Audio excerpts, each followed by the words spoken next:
먼저 사무엘상 24장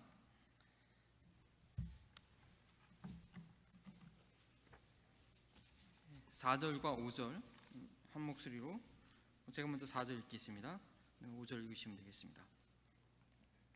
사무엘상 24장 4절 읽습니다. 다윗의 사람들이 이르되 보소서, 여호와께서 당신의 이르시기를 내가 원수를 내 손에 넘기리니 내 생각이 좋은 대로 그에게 행하라 하시더니 이것이 그날이니이다 하니 다윗이 일어나 사울의 겉옷자락을 가만히 베니라.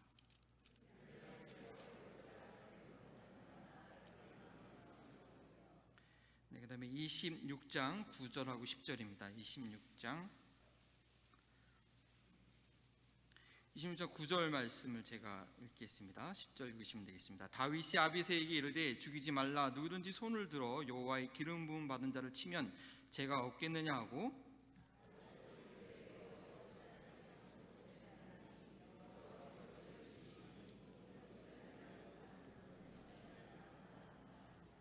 아멘.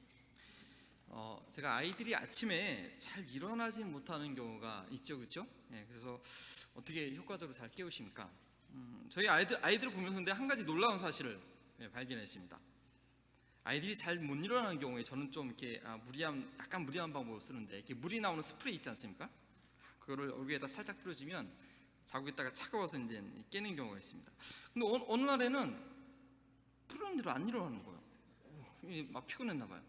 그래서 근데 뭐 이렇게 입을 덜 치고 뿌리는데도 그냥 자기는 자겠다 이거예요. 그래서 저도 더 냉정하게 할 수가 없어가지고 이렇게 부엌으로 가면서 대신에 제가 한 말이 뭐냐면, 니네들 일어나지 않으면 아빠가 혼자 어제 뭐 저녁에 먹다 입 다 먹는다. 그랬더니 막내부터 시작해가지고 둘째 그리고 셋째 유스 큰애까지 그냥 금방 일어나서 이 부엌으로 이렇게 나오더라고요. 그래서 그 모습을 보면서 너무 웃겼어요. 얘네들이 이렇게 먹는 거에 민감했구나. 그런 생각이 들었어요. 근데 지금 이 내용하고 이 사무엘상 후반절 말씀하고 무슨 상관이 있을까 생각이 드시겠지만, 저는 그 아이들의 이 반응을 보면서 하나님을 경외하는 것에 대한 이미지가 떠올랐습니다. 무슨 상관일까요? 우리가 늘 하나님을 경외하는 마음을 가지고 있으면 우리가 어떤 상황을 만났을 때 나타나는 민감한 그런 태도가 있다는 것입니다. 물을 뿌려 서로 아침에 잘 깨지 못하던 아이들이 음식 맛에 민감하게 반응해서 일어났던 것처럼, 우리 마음 가운데 하나님을 경외함을 분명히 갖고 있으면 삶의 어떤 중단의 순간에 아주 민감하게 나타나는 반응이 있다는 것입니다. 여러분, 수요 저녁 예배 시간에 여호수아부터 해서 성경 통독 스퀴즈를 따라 말씀을 배우고 있습니다. 그동안에 배웠던 내용을 잠시 복습해 보면요, 사사기는 자기의 소견에 옳은 대로 방종하는 그 이스라엘의 백성들의 문제, 왕이 없었던 문제였는데, 저희가 새로운 인사이트를 얻었죠. 그들에게 정말 필요한 왕은 하나님이시라는 거였습니다. 하나님을 왕으로 모시지 못했을 때 가나안 땅을 차지했던 게 문제가 아니라 계속 반복되는 그런 고난을 우리가 보았습니다. 지난주 우리 사무엘 첫 시간, 오늘은 사무엘 상의 두 번째 시간인데, 첫 시간에는 왕이신 하나님을 존중하라, 왕이신 하나님을 인정하라 라는 주제로 법계, 그 다음에 사무엘 선지자 사울 왕에 대해서 살펴보았습니다. 그리고 이번 주에는 성경 통독 스퀴즈를 따라서 주로 이 다윗의 생애에 대해서 읽게 됐습니다. 그런데요, 이 다윗이야말로 그 삶의 평생에 하나님을 왕으로 섬겼던 아주 표준적인 그런 모델이 됩니다. 그런 왕이었기 때문에 다윗이 왕이 되었어도 이스라엘에 문제가 없었고, 왕을 세운 목적대로 하나님의 통치가 제대로 나타났습니다. 다윗은 성경 인물 중에서 유일하게 하나님께서 내 마음에 합한 자라라는 그런 칭찬을 받았습니다. 다윗처럼 하나님께 평생 신실하게 하나님만을 왕으로 모셨던 삶이 아주 드뭅니다. 그렇다면 다윗이 이렇게 평생 하나님만을 왕으로 모실 수 있었던 그 원인은 어디에 있을까요? 바로 다윗의 마음속 깊은 곳에 하나님을 경외하는 것이 늘 있었다는 것입니다. 오늘 말씀은 다윗이 하나님을 어떻게 경외했는지 그 도피 생활을 통해서 우리가 확인하고자 합니다. 다윗은 하나님을 경외했기 때문에 결정적인 순간에 그가 반응한 내용을 저희가 확인할 수 있습니다. 지금까지 수요일 저녁에 들어왔던 말씀의 핵심은 우리가 하나님을 어떻게 우리 삶의 진정한 왕으로 모시고 인정하고 존중하며 살 것인가인데, 평생 하나님만을 왕으로 모셨던 것에 성공했던 다윗의 삶을 보면 그 답을 찾게 되는 것입니다. 그리고 오늘날 우리는 그것을 어떻게 해야 되는지, 구체적으로 어떻게 적용해야 될지 영적 질서와 또 관용, 사역 분배라는 결론으로 살펴보게 될 것입니다. 어쩌면 오늘 말씀은 가장 신앙생활의 기본이고 잘 하고 계시고 이미 알고 있는 그런 내용인데, 항상 기본이 중요하기 때문에 기본을 다시 복습한다는 말씀으로 우리가 함께 은혜를 받았으면 좋겠습니다. 먼저 사무엘상을 읽으시기 때문에 그 사무엘상의 후반부에 관한 계관을 좀 드리기 원합니다. 다윗이 사무엘 선지자에게 왕으로 기름을 받은 다음에 바로 왕이 되었던 것이 아니죠. 혹독한 훈련의 기간이 있었습니다.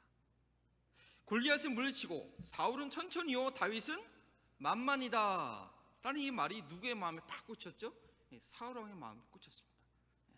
그 다음에 섭섭이 지나서 이 시기심의 악한 마귀가 사울의 마음을 사로잡으니까 다윗은 사울의 죽음의 표적이 될 수밖에 없었고, 그때부터 도피 생활이 시작됩니다. 그래서 제가 이 시간 나눠드린 안내지를 좀 보면요, 다윗이 도피했던 그 지명과 함께 어떤 일이 있었는지 좀 설명을 간단하게 드리겠습니다. 성경을 읽으시면 뭐 지명이 나오고 이야기 나오고 사건이 나오는데, 이게 자세히 보지 않으면 이게 어디서 어떻게 움직이는지 잘 모르거든요. 근데 이렇게 지도를 보면서 따라가면 참 이렇게 재미있고 흥미로울 수가 있습니다. 그 다윗의 피신 생활을 다윗을 무척 사랑했던 그 아내 미갈의 도움으로 집에서 빠져나온 것으로부터 보는 게 아니라, 마지막에 기브온에서 요나단의 완전 컨펌을 받죠. 사울이 요나단이 더 이상 안 되겠다, 멀리 가라. 그래서 거기서부터 이제 피난을 생활을 추적한다 보면 13군데의 장소가 나옵니다. 그리고 30세의 왕으로 기름 부었고 골리앗이 물을 친 것이 뭐 한 20살 미만으로 본다 하면 이 피신의 기간이 한 10년 정도의 기간이 되죠.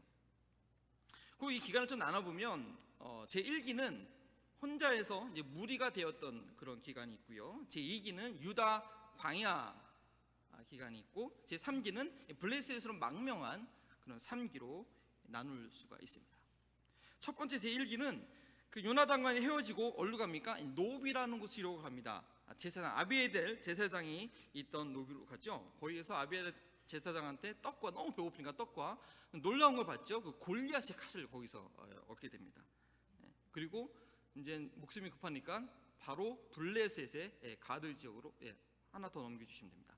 이 블레셋에 처음에는요, 그 라마의 사무엘과 좀 시간 같이 보냅니다. 그러니까 그 미가의 아내 미가엘 도움을 받아가지고 도망쳤을 때 이제 라마 사무엘한테 가죠.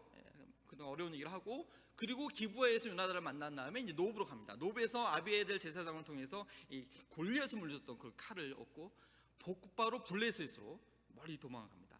가드에 갔더니 가드에 누구죠? 그 아기스 왕이 있는데, 또 신하들이 얘기하는 거예요. 사울은 천천히요, 다윗은 만만이다. 그러니까 아기스가 이 좀 못마땅하니까 다윗이 쫓기던 마음에 놀래가지고 막 미친 짓을 합니다. 그죠? 그래서 다시 도망한 곳이 이제 아굴람, 다시 유대지로 와서 아굴람 굴에 갑니다. 그때 이미 뭐 다윗의 가족들은 다 초비상이죠. 그러니까 아굴람 쪽에 유대의 가족들과 당시에 사울 통치 가운데 원통한 자들, 억울한 자들, 왜 사울이 공의로 나를 다스리지 않았기 때문에 그런 일이 많았겠죠. 그때 아글람에서 한 400명 정도가 모이게 됩니다. 그리고 여기서 이제 다윗이 책임감이 생긴 거예요. 많은 400명, 또 자기 부모님도 어떻게 해요? 그러니까 자기 증조 할머니 고향 루스의 고향이 모압으로, 다음 슬라이드 보면 모압으로 가게 됩니다. 좀 멀리 모압에서 미스베라는 지역으로 갑니다. 여기가 제1기 다윗이 혼자서 군중을 이룬 그 시기인데, 뭐 지금 다 쓰기는 쉽지 않으시겠네요. 필기를 하시고요. 그 다음에 여기서 이제 안전하게 요새에 걸으면서 모압 왕한테 얘기하죠. 이제 하나님이 나를 어떻게 하실 때까지 내 가족들을 참 요새에서 좀 거주하게 해달라니까 모압이 참 친절하게 그래 있어라 이렇게 합니다. 하나님이 나한테 무엇을 말씀하실 때까지 기다리고 있죠. 근데 더 놀라운 것은요, 갓이라는 선지자가 나와서 모압 요새에 머물지 말고 유다 헤렛 숲으로 돌아가라고 얘기합니다. 다음 슬라이드 보여주시면요, 제2기 드디어 이제 유대 광야 생활을 하게 됩니다.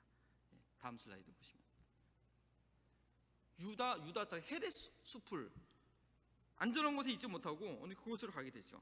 근데 거기 있다 보니까 가까운 옆 동네에 그릴라라는 동네가 있는데 바로 블레셋 옆지교 하니까 블레셋 사람들이 그릴라를 침공했다는 얘기를 들어요. 그러니까 다윗이 자기들도 불안정한 상황인데 그냥 있을 수가 없는 거죠. 그래서 하나님께 묻습니다. 우리 가서 치리까 우리 넘겨주겠습니까? 쳐라 얘기하죠. 근데 백성들 다른 무리들이 안 된다는 거예요. 다시 한번 그래서 물어보고 하나님 말씀하시고 확신을 가지고 그릴라 사람들을 구해줍니다. 근데 문제가 뭐냐면 사울이 그 얘기를 들었어요. 그릴라는 한 성이거든요. 성인데 도가 되는 쥐다. 그래서 사울이 그 얘기를 듣고 모든 무사를 일으켜가지고 그릴라를 이제 포위합니다. 답답 큰일 났어요. 그릴라 사람들이 그러니까 다윗이 하나님께 물어봅니다. 그릴라 사람들이 나를 배반하고 사울에게 넘겨주겠습니까? 어떻게 하겠습니까? 너무 다급하니까 그 아히멜렉 제사장 85명이 죽을 때 도망친 한 아들이 있거든요. 그게 누구냐면은 아들이 한 명이 있습니다. 제 생각이 갑자기 안 되네. 죄송합니다. 에봇을 갖고 왔죠. 그 에봇을 갖고 와라. 그래서 에봇 들고 하나님께 물어보고 하나님이 그릴라 사람이 너를 넘겨주겠다 얘기하시니까 도망쳐서 이제 신광야로 두 번째 10광야로 가게 됩니다. 여기서 오늘 새벽에도 말씀드렸지만 여기서 마온 광야로 옮겨가고 저 숲으로서 갔다 왔다 막 사울이 쫓아내고 쫓고 다음에 도망가고 그런 아주 긴박한 상황이 생기죠. 그 전에 요나단을 다시 한번 만나서 10광야에서 요나단을 만나서 요나단이 다시 걱정하지 마라. 내 아버지 사울도 네가 왕이 될 것을 이미 알고 있다. 그렇게 또 격려를 합니다. 거의 잡히기 전에 블레셋이 충금에 들어옴으로 인해서 사울은 다시 돌아가고 이제 벗어나게 됩니다. 그래서 어디로 가게 되냐? 사이 옆에 있는 엔릭의 요새로 가게 됩니다. 안전한 곳에는 숨게 됩니다. 근데 여기서 아주 결정적인 일이 생기죠. 사울이 또 쫓으러 왔는데 이제 블레셋 해결하고 또 쫓으러 왔는데 들염소 바위 옆에 한 굴이 있었어요. 거기 볼일보로 들어갔다가 다윗이 그 안 굴에 숨어 있었죠. 오늘 읽었던 본문처럼 다윗이 사울의 옷자락을 자르고 양심의 갑칙을 받습니다. 그 다음에 나오는 것이 이제 사무엘 선지자가 죽었다라는 내용이 27장 26장 부분에 25장이 나옵니다. 25장에 사무엘이 죽으니라. 사무엘이 죽으니까 다윗이 더 이상 이제 너무나 위기감을 느꼈어요. 그 다음 슬라이드 보여주시고, 그래서 저 멀리 바람, 저 맨 밑에 있죠. 바람 강역으로 멀리 갑니다. 멀리 따라갑니다. 제2기 유대 광야 생활이 시작됩니다. 그러고 나서는 재밌는 얘기가 아비가일 얘기가 나오죠. 아비가일 얘기가 나오는, 아비가일은 저 마온 지역에 살던 사람인데 시간이 지난 후에 다시 마온 지역으로 가서 그 나발의 가축들을 돌봐주는 그런 얘기. 그래서 다윗이 몰골 받고 나발을 죽이려고 할 때 아비가일이 그 갈등을 해결하는 아주 재미있는 얘기가 나옵니다. 그러고 나서 마온 다시 10광야, 처음으로 들어갔던 10광야로 위쪽으로 좀 더 올라가게 됩니다. 그러니까 거기 피신할 때 보면요, 거기 있던 그 이스라엘 사람들이 계속 사울한테 이제 밀고로 하죠. 왜냐하면 아히멜렉 제사장 85명을 다 죽였기 때문에 지금 유다 땅에서는 다윗이 있을 자리가 없는, 가는 곳마다 사람들이 밀고로 하니까 사울이 계속 쫓아갑니다. 그래서 또 10광야에 왔다는 얘기를 두고 해가지고 사울이 다시 한번 이제 쫓아가고 다윗도 숨어 있는 상황 가운데 이제 다윗이 정탐을 보내죠. 사울 왕이 얼마큼 와 있나 보니까 자고 있는 거예요. 그래서 사울이 자기 군대장 아비새와 살짝 들어가가지고, 아비새는 자기가 단창에 죽이겠다고 했는데 그러지 않고 그냥 물과 창만 살짝 갖고 와서 두 번째로 사울을 죽일 수 있는, 처단할 수 있는 기회를 하지 않고 자기의 그 결백함을 사울한테 보게 됩니다. 그리고 이제 다윗이 내가 더 이상 유대에 못 있겠다. 다시 이제 블레셋으로 망명을 하죠. 다음 슬라이드 보여주시면, 망명기 블레셋. 다음 슬라이드 보여주시면, 여기서 10광야에서 저 가드 쪽, 처음에 갔던 가드 쪽으로 갑니다. 가드 왕한테 아기스한테 다시 만나서 잘 이겨냈어요. 그래서 시글락이라는 한 성음을 얻게 되고, 이때부터 유다가 이 스글락을 통치하게 사람들이 통치하게 되죠. 근데 이때도 아주 극적인 하나님의 음성을 들어가면서 위기를 모면한 그런 사건들이 있고, 이 상황 가운데서 이제 기브온에서 이제 블레셋과 사울의 전투가 진행되고, 사울과 그 세 아들은 거기서 이제 사망하게 되는 얘기가 나옵니다. 네, 여기까지 이제 다윗의 도피 생활을 제가 좀 설명드렸고요.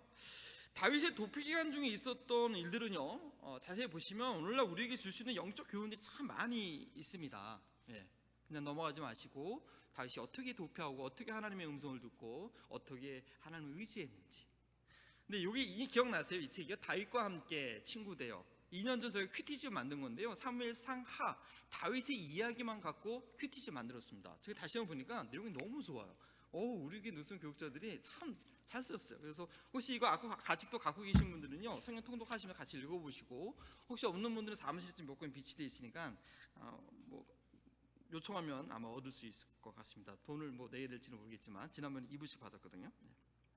그 좋은 얘기 중에서 모압의 안전한 요새를 포기했던 이야기, 선지자 가세의 말을 듣고 위험한 유다 강으로 갔던 일, 자신들이 안정적이지 못하지만 그일렛 사람들을 구했던 일, 뭐 좋은 아주 그냥 재미있는 일들이 있는데, 은혜로운 일들이 있는데, 그 중에서 아주 하이라이트는 피신 생활을 종변할 수 있는 그런 두 분의 찬스를 거부한 일이라는 거죠. 오늘 저희가 있던 그 본문 말씀입니다. 사울의 자신의 생명을 찾던 그 사울을 단번에 칠 수 있는 기회를 모두 포기한 것입니다. 이러한 결정적인 순간에 다윗의 반응을 보면 과연 다윗이 하나님만 평생 왕으로 섬길 수 있었던 그런 자질, 그런 하나님을 경외하고 있는 모습을 우리는 발견하게 되는 것입니다. 그것은 하나님의 영역을 존중한 것이었고, 그것은 하나님의 소유를 하나님의 것으로 인정한 것이었습니다. 첫 번째, 다윗은 하나님을 경외함으로 인해서 하나님의 영역에 대해서 아주 민감했습니다. 첫 번째, 유대 광야 도표 기간에 있었던 일이죠. 사울 왕이 다윗의 엔리게 광야에 있다는 신고를 받고 수색하다가 볼일을 보러 동굴에 들어갔는데, 그곳에 다윗과 그의 용사들이 숨어 있었습니다. 다윗의 부하들은 다윗에게 여호와께서 당신에게 이르시기를 내가 원수를 내 손에 넘기리니 내 생각이 좋은 대로 그에게 행하라 하시더니 이것이 그날이다 하고 부추깁니다. 이 다윗이 살며시 일어나서 사울의 옷자락을 잘랐지만 다윗은 금방 양심의 가책을 받습니다. 하나님께서 기름 부으신 자를 자신의 함부로 손댔다는 것입니다. 그 마음속에 하나님께 대한 깊은 두려움이 있었습니다.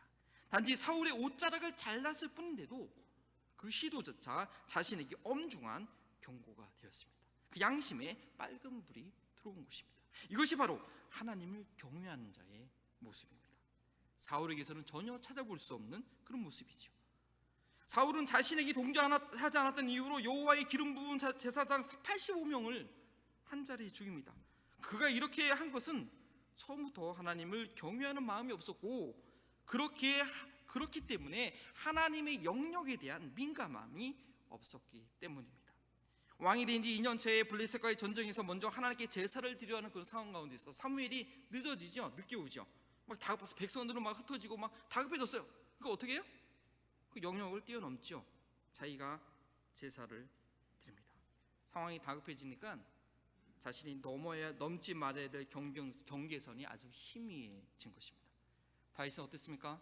사울이 정예병 3,000명을 끌고 자신을 수색하러 온다고 하여서 깊은 동굴에 숨었는데, 그 동굴 아래 사울이 용변보러 들어온 거예요. 다윗의 마음이 얼마나 다급했겠어요. 사울은 모든 긴장을 풀고 무기를 내려놓고 무방비 상태로 있습니다. 어두운 동굴에서 뒤에서 한번 딱 치면 게임 끝이에요. 다윗은 차마 그렇게 하지 못하고 억울하고 분한 마음에 그 옷자락을 잘랐던 것입니다. 그런데 그것은 하나님을 경외하는 다윗의 양심에 있어서는 자신이 넘지 말아야 할 선을 이미 넘은 것이기에 마음이 찔렸습니다. 성경에 뭐라고 기록되어 있나요? 그리한 후에 사울의 옷자락을 뱀으로 말미암아 다윗의 마음이 찔려. 사울은 다급한 상황에서 하나님의 영역이 무엇인지, 자신의 역할이 무엇인지 그 경계에 무너졌지만 다윗은 깨어 있었습니다. 민감했습니다. 하나님의 영역에 대한 두려움이 있었습니다. 그것이 없었다면 다윗은 자기 편한 대로 생각할 수 있었어요. 사무엘 선지자가 이미 자기에게 기름 부은 지 오래되었고 10광야에서 요나단도 자기 왕권을 인정해줬고 어쩌면 내 부하들이 이야기하는 것처럼 지금 내가 사울을 처단하는 것이 하나님의 뜻을 이룰 수 있는 것이 수 있을 거야. 이 지긋지긋한 피난 생활 이제 끝내야지. 600명이 나를 따르고 있는 사람들도 내가 생각해야 되지 않을까? 하고 자기 편한 대로 생각할 수 있었지만 그렇게 하지 않았다는 것입니다. 하나님께서 하실 하나님의 영역을 분명히 기억했습니다. 그리고 자기 부하들에게 가르칩니다. 자기 사람들에게 이르되 내가 손을 들어 여호와의 기름 부음 받는 내 주를 치는 것은 여호와께서 금하시는 것이니 그는 여호와의 기름 부음 자가 됨이니라. 이것이 다급할 때의 다윗의 본능적인 반응이었습니다. 하나님을 깊이 경외하는 마음이 있었기 때문입니다. 우리는 다급할 때 어떡합니까? 하나님께서 하실 하나님의 영역에 대해서 민감하십니까? 하나님의 주권을 인정하십니까? 재정적으로 너무나 다급한 나머지 하나님의 것에 살짝 손 대지는 않습니까? 시간에 쫓기다 보니 하나님께 드려야 할 시간마저 나의 목적을 위해 그 일을 나의 방법대로 이루고자 사용하고 있지는 않습니까? 하나님을 경외하는 마음이 부족하면 그 경계선이 분명하지 않을 수 있습니다. 하나님의 영역, 하나님의 곳에 내가 손을 대고 있음에도 불구하고 전혀 마음의 찔림이 없을 수 있습니다. 그렇게 되면 나중에 어떻게 됩니까? 평생 하나님을 왕으로 섬겼던 다윗의 길이 아닌 왕으로 세워주신 하나님을 경으로 여긴 사울의 길을 따라가게 되는 것입니다. 또 하나님의 영역을 인정한다는 것은 오늘날 사역함에 있어서 영적인 질서를 인정한다는 것으로 적용할 수 있습니다. 사도 바울은 로마서 12장에 모든 성도들은 자신의 몸을 거룩한 산 제물로 하나님께 드리도록 은사대로 사역에 동참한다는 것을 권면할 것을 권면하면서 너희 몸을 거룩한 산 자세로 드리라, 사역에 동참하라는 얘기죠. 그래서 절대 잊지 말아야 아주 중요한 원리를 3절에 선포하고 있습니다. 말씀을 보여주시면 내게 주신 은혜로 말미암아 너희 각 사람에게 말하노니 마땅히 생각할 그 이상의 생각을 품지 말고 오직 하나님께서 각 사람에게 나눠주신 믿음의 분량대로 지혜롭게 생각하라. 받은 은사대로 믿음의 분량대로 주어진 책임 권한에 맞게 생각하고 판단하는 것이 사역함에 있어서 지혜로운 생각이라는 것입니다. 이것은 칼날의 양면과 같습니다. 한쪽 면은 마땅히 생각할 바를 생각할 수 있어야 됩니다. 교회에서 맡겨진 사역의 직분만큼 기대하는 바가 있는 것입니다. 목사는 목사로서 기대가 되는 성품과 영성과 헌신이 있는 것이고 안수집사는 안수집사로서 기대되는 역할이 있는 것입니다. 마땅히 감당해야 될 그 역할, 생각할 수 있는 능력과 안목이 있어야 됩니다. 다른 한면은 마땅히 생각할 바 이상을 넘어가면 안 된다는 것입니다. 자신에게 주어진 능력 이상의 것에 관심을 가지고 생각하고 의견을 여기저기 내면 섬정 없는 배처럼 산으로 가고 말만큼이나 혼란스럽게 되는 것입니다. 침례교 교리 중에서 만인 제사장이라는 아주 중요한 교리가 있습니다. 베드로전서 2장 9절에 너희는 택하신 족속이요 왕같은 제사장이요 거룩한 나라요 그의 소유된 백성이니 이는 너를 어두운 데서 불러내어 그의 기이한 빛으로 들어가게 하신 이의 아름다운 덕을 선포하게 하려 하심이다 라는 말씀에 근거한 종교개혁 때도 사용됐던 것이고 특별히 침례교회 성도들이 좋아하는 말씀입니다. 그런데 이것은 그리스도인들이라고 하면 누구든지 예수 그리스도의 은혜로 인해서 하나님 앞에 왕같은 제사장이라는 말이라는 것입니다. 근데 중요한 질문은요, 무슨 제사장인가? 누구를 위한, 누구에 대한 제사장인가? 라는 말씀입니다. 다시 말씀 띄워주시죠. 아름다운 덕을 선포하게 하려 함이라. 세상에 대하여 하나님과 죄인들 사이에 연결하는 제사장을 말하고 있습니다. 바로 복음의 제사장입니다. 그리스도인이라고 하면 누구든지 복음을 증거하고 복음을 위한 일에 헌신해야 한다는 것입니다. 그런데 이 만인 제사장론이 교회론으로 살짝 들어오게 되면 사역에 왜곡이 생깁니다. 너나 나나 다 똑같다는 것입니다. 사도 바울은 로마서에 이어서 일관되게 분명하게 가르치고 있는 가르침이 있습니다. 고린도전서 말씀이죠. 말씀을 띄워주시면 하나님 교회 중에 몇을 세우셨으니 첫째는 사도요, 둘째는 선지자요, 셋째는 교사요, 그 다음은 능력을 행하는 자요, 그 다음은 병 고치는 사와 서로 돕는 것과 다스리는 것과 각종 방안을 말하는 것이라. 다 사도에게느냐, 다 선지자에게느냐, 다 교사에게느냐, 다 능력을 행하는 자에게느냐. 소명을 따라 주신 은혜와 믿음이 분량이 다르다는 것입니다. 다 사도일 수 없고 다 능력을 행하는 자일 수 없다는 것입니다. 그리스도를 머리로 둔 교회의 한 지체로서 하나님께서 나를 두신 위치가 어디인지 알고 그것을 소중히 여겨야 합니다.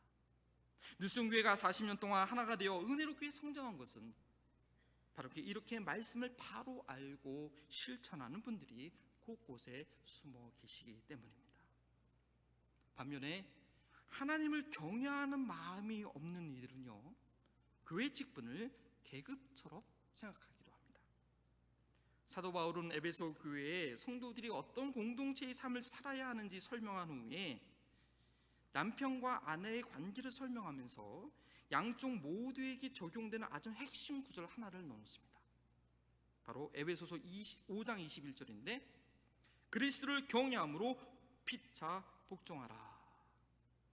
남편과 아내의 질서는 분명히 머리와 몸의 관계이지만 그 모두의 주인은 예수 그리스도이시기 때문에 그리스도를 경외함으로 피차 복종해야 하는 큰 울타리 안에 있는 것입니다.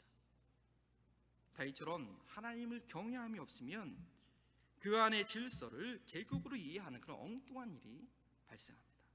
그러나 하나님을 경외하는 그리스도인들은 교회 안에서 자신의 자리와 그 분수를 아주 민감하게 감지하면서 그 하나님의 은혜로 인하여서 겸손히 섬길 수밖에 없는 것이죠. 교회 안의 질서는 너무나 중요합니다. 교회가 예수 그리스도를 머리로 하여 하나가 될 때 복음에 온전히 증거될 수 있는데 교회의 조직과 질서가 없으면 하나가 될 수 없습니다. 린누스교회는 정말 40년간 이 복음의 사역을 너무나 잘 감당하시도록 하나님의 하나 되는 은혜를 주셨습니다. 그러나 신문지상이나 들려오는 이야기에 분쟁이 있는 교회들을 보면 저는 분쟁이 있는 교회 많이 있었거든요. 어렸을 때부터 제가 모교회도 그랬고 제가 처음 사역했던 교회도 그랬고 참 교회 분쟁이 너무나 마음 아프게 힘듭니다. 그런데 그런 분쟁 있는 교회들을 자세히 보면 그리스도께서 주신 자유로 서로 종로를 타는 그런 것보다는 방종하는 이들이 가끔가다 한둘씩 있는 것입니다. 또한 직분을 계급처럼 생각하는 이들이 힘을 남용하는 것이 있는 것입니다. 이런 경우에 어떻게 해야겠습니까? 인간적으로는 그냥 놔두는 것이 편하죠. 누가 상대방이 싫은 소리 하는 것이 좋겠습니까? 이야기하면 껄끄러워지고 서로 불편하니까 그냥 넘어가는 경우가 대부분입니다. 그러나 책임을 맡은 자는 교회의 질서와 덕을 세우기 위해서 권위를 가지고 할 말을 해야 되는 그런 십자가를 져야 하는 것입니다. 그래도 말을 듣지 않는 경우는 어떻게 합니까? 그때는 정말 하나님의 영역으로 남겨둬야 됩니다. 왜냐하면 궁극적으로 하나님께서 그들의 주인이시기 때문에 하나님께서 하시는 것이지 우리가 할 수 있는 것이 아닙니다. 그런데 그 이상으로 나아가는 경우에 많은 목사님들이 그런 경우가 있죠. 분쟁이 이제 생기게 됩니다. 그런데요, 하나님은요 어떤 면에서 아주 단호하시고 무서우신 분입니다. 만월의 역임을 받지 않습니다. 하나님께서 직접 손을 보시면 돌이킬 수가 없습니다. 인간으로서는 감당할 수 없습니다. 그 결과는 너무나 처절합니다. 하나님을 경외하는 그리스도인들이 많은 공동체에는 살아계신 하나님의 일하심이 강하게 나타나서 교회를 조화롭게 잠잠하게 하신 것을 보게 됩니다.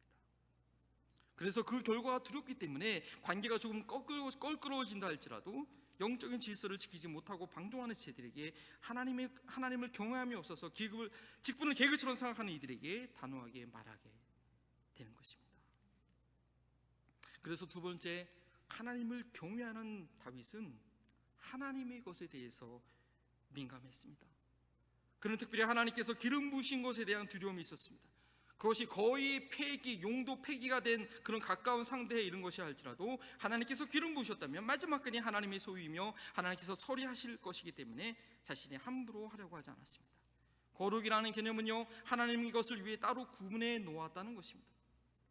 레위기에 있는 말씀이죠. 어떤 사람이 자기 소유 중에 오직 여호와께 온전히 바친 모든 것을 사람이든지 가축이든지 기업의 밭이든지 팔지 못하고 무르지 못하나니 바친 것은 다 여호와께 거룩함이요.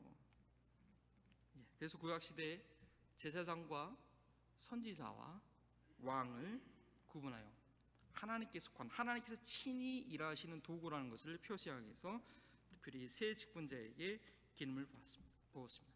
다윗은 이것을 알고 있었습니다. 사울 왕에게 기름 부은 것은 사울은 하나님의 소유다라는 것이 분명히 있습니다. 그가 세워지는 것도 망하는 것도 하나님의 손에 달려있다는 것입니다. 다윗이 두 번째 처단할 수 있는 기회가 있을 때 오늘 이것도 말씀 무엇입니까? 그가 전장에서 죽든지 어떻게 되든지 그것은 하나님께서 하신 일이다 하고 아비새를 말립니다. 하나님의 영역을 분명히 존중해 다윗이었기 때문에 하나님의 것에 손대는 것을 두려워할 줄 알았습니다. 이러한 구약시대의 원리는 동일하게 신약시대에서도 적용됩니다. 로마서에 있는 말씀을 보십시오. 믿음이 연약한 자를 너희가 받되 그의 의견을 비판하지 말라. 남의 하인을 비판하는 너는 누구냐? 그가 서 있는 것이나 넘어지는 것이 자기 주인에게 있음에 그가 세움을 받으리니 이는 그를 세우시는 권능이 주께 있습니다. 그리스도인들 형제 자매된 저희들은 서로 비판하는 것에 대해서 주의해야 됩니다. 그를 세우시고 또한 심판하신 최종 권위가 하나님께 있음을 인정해야 됩니다. 우리는 예수님께서 가르쳐 주신 말씀, 내 눈 속에 있는 커다란 들보를 빼내야 형제의 작은 태클을 빼낼 수 있다는 그런 내용을 잘 알고 있습니다. 근데 그것이 쉬운 일인가요? 내가 너무 잘났기 때문에 다른 사람들이 허물이 너무 잘 보이고 그것 때문에 내게 시험이 되는데 어떻게 하면 좋겠습니까? 그런 교만한 생각을 어떻게 고칠 수 있겠습니까? 하나님 경외하기를 배우면 됩니다. 하나님은 진실로 마음속 깊은 곳으로부터 두려워한 마음이 있는 그리스도인들은 그 형제 자매들에 대한 판단을 요구합니다. 그를 불러주신 하나님의 그 궁밀한 마음을 먼저 갖게 됩니다. 물론 우리는 형제들이 죄악에 빠져있고 악한 길로 가는 것에 대해서 무관심하면 안 됩니다. 서로 돌아보면서 선행을 격려해야 됩니다. 그러나 하나님을 경외하는 자, 모든 영혼의 심판자가 바로 내 머리 위에 있다는 것을 늘 직감하고 있는 형제들은 권고함에 있어서 자신의 역할을 압니다. 그 경계를 지킵니다. 내가 어떻게 할 수 있는 것이 아니면 아는 거죠. 하나님의 자비와 긍휼의 마음을 가지고 그 연약함을 끊어 안는 마음으로 섬기게 됩니다. 그의 가능성을 짓밟거나 낙인 찍거나 가십거리로 만들지 않습니다. 하나님의 세컨 그레이스, 은혜의 가능성을 두고 꾸준히 섬기게 됩니다. 예수님께서 내 형제만 사랑하면 이방인들과 다를 것이 무엇이냐? 내 원수를 미워하지 말고 사랑하라고 하셨는데 그것이 어떻게 가능하겠습니까? 하나님을 경외하는 마음의 기본이 있으면 가능성이 있습니다. 그러면 최소한 원수 갚는 일은 내 스스로 하지 않습니다. 사울이 다윗에게 했던 것처럼 무고하게 자기를 죽이려고 하고 괴롭히는 일에 대해서 인내할 수 있습니다. 내가 심판하라고 하지 않습니다. 내가 갚으려고 하지 않습니다.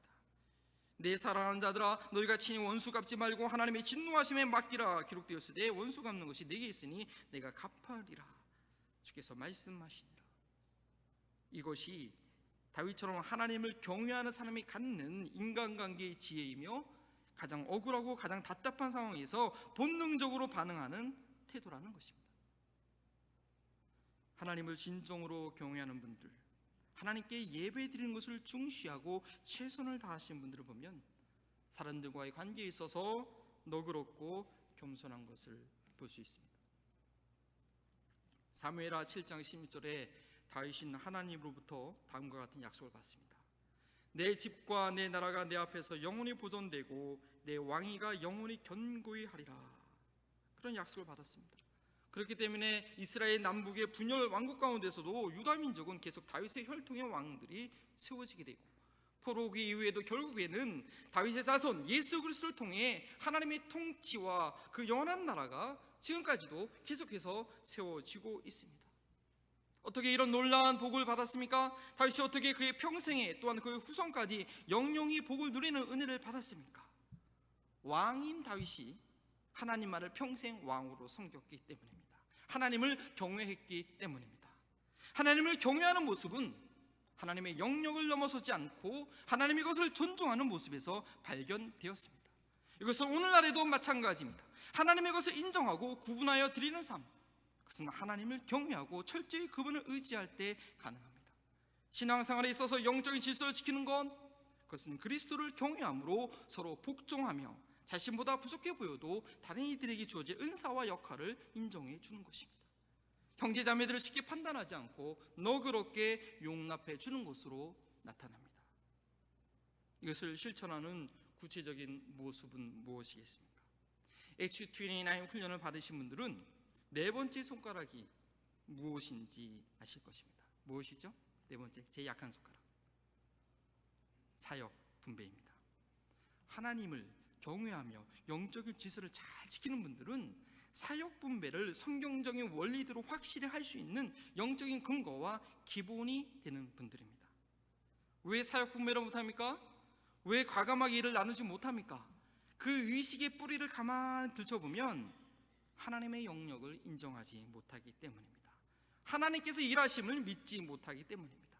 그리고 자신의 한계, 자신의 역량, 자신의 영역을 구분하지 못하고 모든 것을 자신이 주관하라고 하는 이상한 책임감이 투철한 사람들이 사역 분배를 못합니다.